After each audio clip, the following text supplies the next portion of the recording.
Bonjour à toutes et à tous et bienvenue dans un nouveau RPG A Day. C'est le jour numéro 8 et aujourd'hui on va pouvoir se lâcher, on va pouvoir bitcher, on va pouvoir raconter des choses irracontables. Ça se dit? Oui. De l'envers du YouTube Game, on va parler de stream. Le streaming dans le monde du jeu de rôle, c'est arrivé il y a pas si longtemps de ça, alors tout est assez jeune finalement quand on parle du jeu de rôle, surtout ces dernières années, avec l'explosion des actual play, etc. Donc finalement, tout est assez jeune. Et évidemment, avec d'un côté les actual play qui se démocratisaient, et de l'autre côté la plateforme Twitch qui se démocratisait également, avec des PC beaucoup plus puissants et des connexions toujours meilleures, c'est devenu assez facile de streamer absolument ce qu'on veut, et donc forcément de streamer du jeu de rôle. Je vais bien séparer le streaming véritablement des actual plays qui sont enregistrés, parce que le streaming, dans l'idée, c'est que la partie se déroule en direct, elle passe en direct, en fait. C'est pas un enregistrement qu'on fait en amont, qu'on va ensuite diffuser sur YouTube, comme beaucoup d'actual plays qu'on retrouve actuellement. Le streaming, ça nécessite effectivement que ce soit mis en place le soir même, et que tout se déroule bien, qu'il n'y ait pas d'accroche, parce que évidemment, s'il y a une perte de connexion, par exemple, la partie, tant pis, on l'arrête, on recommencera plus tard, et ça peut causer quelques soucis, soit d'emploi du temps, soit de communication avec les viewers. Le streaming, c'est vraiment pas facile. On en a fait un petit peu sur Dice Story, c'est vraiment pas facile de streamer du jeu de rôle, ça pose certains soucis, certaines conditions, ça demande, pas mal d'exigences, on va dire. Déjà, il faut une bonne connexion. L'année passée, on a voulu vraiment se lancer en streaming au mois d'août, d'ailleurs, c'était il y a un an pile. On avait fait une grosse annonce pour Captain Vaudou, etc. Et puis le soir de la grande première, on joue une demi-heure, et là, même, j'ai ma connexion qui a planté. Et comme c'est moi qui streamais, terminé, quoi, plus possible de streamer. Alors évidemment, comme on enregistrait en même temps qu'on streamait, du coup, le temps que j'essaye de réparer tout ça, on a arrêté la partie, j'ai fait des essais, des machins, évidemment, j'envoie un message sur les réseaux sociaux, parce que je veux prévenir les gens que oui, effectivement, ça plante, on fait le mieux possible, etc. Ça marche pas, etc. Et finalement, on se retrouve à ne même plus jouer notre partie, parce que le stream a planté, et que du coup, on ne peut plus diffuser. Donc finalement, on a fait le choix d'arrêter le streaming, et de continuer notre partie en off, finalement, mais ça a perdu beaucoup de temps, ça nous a sorti de la concentration, et du coup, forcément, c'est pas agréable, et on a du mal à se remettre dedans, après un tel échec, on va dire, pour la soirée, alors qu'on avait pas mal communiqué dessus. Évidemment, le streaming, l'intérêt, c'est que ça passe en direct, donc ça veut dire que les gens peuvent réagir en direct. On le fait pour que des gens viennent nous voir, que les gens viennent discuter dans le chat de ce qui se passe. C'est-à-dire qu'il y a une position à avoir qui est pas forcément facile au moment où on lance un stream dans le jeu de rôle et dans l'actual play. Est-ce qu'on reste focus sur la partie à 100%? Est-ce qu'on reste concentré sur la partie tout le temps? Ou est-ce qu'on peut se permettre de regarder le chat de temps en temps, de réagir soit à l'écrit, soit à l'oral? C'est pas forcément facile de savoir quoi faire. Parce que même si on décide à un moment donné de se dire, on va pas couper le RP avec la réponse, ou on va pas se mettre à rire en plein milieu de la phrase d'un autre parce que quelqu'un a dit un truc marrant sur le chat, c'est quand même tentant. Parce qu'on a envie que les gens restent, donc on a envie qu'il y ait de l'interaction. Et c'est vrai que les jeux de rôle, c'est pas là où on a... je parle pour les chaînes plus modestes, je vais pas vous parler des chaînes professionnelles comme celle de Fibrotil, de Roll & Play, etc. Mais voilà, c'est pas non plus des grosses stats. Donc forcément, quand on a 4-5 personnes sur notre live, on a envie qu'ils restent, on a envie du coup d'interagir avec eux, pour pas qu'ils se sentent seuls et qu'ils aillent voir une autre chose où il y a plus de vie en fait. Bon, c'est pas facile. Et évidemment, si on se met à discuter par écrit ou par oral avec le chat, forcément ça coupe le RP, ça coupe l'immersion. Donc, bien se mettre d'accord avec vos joueurs et vos joueuses, vos MJ avant, savoir qu'est-ce que vous voulez faire, ça devient de plus en plus difficile en fait finalement de se dire je vais streamer pour le plaisir, parce que il y a de plus en plus de professionnels, en fait, qui streament du jeu de rôle, donc ça, d'un côté, ça va élever les attentes. Alors c'est bien, c'est une très bonne chose que ça se professionnalise, parce que plus il y a de qualité, mieux c'est, et plus ça attirera de monde dans le jeu de rôle. Le principal, c'est qu'il y a de plus en plus de joueurs et de joueuses, en général, que ce soit en virtuel ou sur table, vraie vie de la réalité véritable, il faut qu'il y ait de plus en plus de monde, donc tant mieux que la qualité augmente, ça fera bien plus de monde. Mais d'un autre côté, ça apporte une certaine habitude, peut-être, et ça demande, quand on va lancer un stream, je pense aujourd'hui, en 2021, ou plus tard quand vous verrez cette vidéo, ça demande de véritablement réfléchir à ce qu'on veut faire quand on va lancer un stream de jeu de rôle. Quand on regarde aujourd'hui ce qui est, je crois, le leader en français de la diffusion en direct de jeux de rôle, qui est Game of Roll, avec Fibrotil et son équipe, eh bien on se rend compte qu'aujourd'hui il y a de l'ambition dans l'actuel play, dans la diffusion de jeux de rôle. Alors une ambition qui a déjà commencé largement aux États-Unis avant. Il y a déjà tout le travail de Matthew Mercer qui est incroyable, et même je suis tombé sur un actuel play de Power Rangers Hyperforce où on voit les moyens, on se dit mais c'est démesuré, c'est juste du jeu de rôle quoi. Maintenant c'est pas juste du jeu de rôle. Aujourd'hui, c'est un petit peu de l'entertainment. Vous voyez, c'est de, faut que je trouve le mot français. C'est un spectacle. Voilà, c'est un show, c'est un spectacle. Aujourd'hui, l'actual play, il est de plus en plus présenté et consommé comme un spectacle, en fait.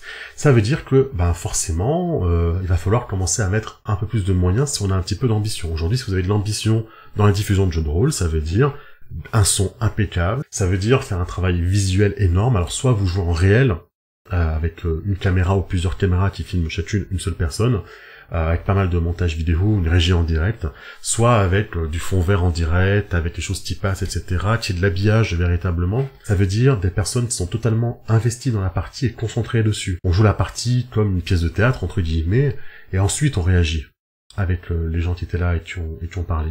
Donc voilà, ça demande vraiment de se mettre dans une posture, un mode, un peu comme le mode Avatar, où on se dit, voilà, aujourd'hui, si nous on a l'ambition de réussir dans l'actual play, dans la diffusion en direct de jeux de rôle, eh bien il faut se donner les moyens. Aujourd'hui, il faut se donner les moyens, ça veut dire bonne image, bon son, bon RP, concentré, etc. Arriver à se démarquer également. Donc on le voit de plus en plus. Aujourd'hui, les chaînes qui se lancent, elles essayent des choses un peu nouvelles, elles essayent un petit peu de trouver leur public avec un petit truc à eux. On a par exemple Rollerdie qui a pas mal d'interactivité avec son chat pour le coup. Eux, ils ont fait le choix au contraire de réagir avec le chat, mais ce ne sont pas les joueurs qui réagissent en direct avec le chat, ou même le MJ qui va trop discuter avec le chat, c'est qu'ils ont ils ont une équipe en fait qui va réagir, il va se passer des choses, etc. Les points de chaîne vont servir à activer des choses. Il y a une grosse interactivité avec le chat, où le chat va décider des choses qui va se passer dans le jeu. Donc là, voilà, c'est le choix de prendre en compte le spectateur, mais justement de l'inclure le maximum dans la partie. D'un autre côté, vous avez des parties qui vont se jouer où on va pas du tout regarder le chat pendant la partie parce qu'on est concentré à fond et qu'il faut faire le spectacle en fait. Faire le spectacle, ça veut pas dire forcément faire des trucs extraordinaires et être ridicule, non, c'est juste montrer qu'on est concentré dans notre partie, on joue notre personnage à fond et on est le personnage pendant la durée du stream. Ça veut pas dire que si vous voulez filmer votre partie demain avec Roll20 et votre petite cam, et faut vous en empêcher, non. Il y a de la place pour tout le monde, ne vous inquiétez pas. Continuez à filmer vos actual plays, continuez à les diffuser sur YouTube, en audio, etc. Même si vous n'avez pas forcément d'ambition de réussir là-dedans et de devenir professionnel, tant mieux, c'est pas grave, c'est très bien, en fait. C'est juste que voilà, si aujourd'hui vous vous levez avec l'ambition de vous dire je vais monter un actual play parce que j'adore Roll and Play, j'adore Aria, j'adore ce que fait Funball, etc. Eh ben, faut penser qu'effectivement, ce sont des chaînes qui ont mis plutôt des moyens dans leur ambition, en fait, et qu'il faudra certainement y passer. Également, autre variable, à part l'image, le son et la relation avec le public, c'est le jeu. Le jeu est très important pour un actual play en diffusion. Si vous avez l'ambition de faire quelque chose qui est grand public et qui touche le plus de personnes possible, il faut choisir un système de jeu et un univers en conséquence.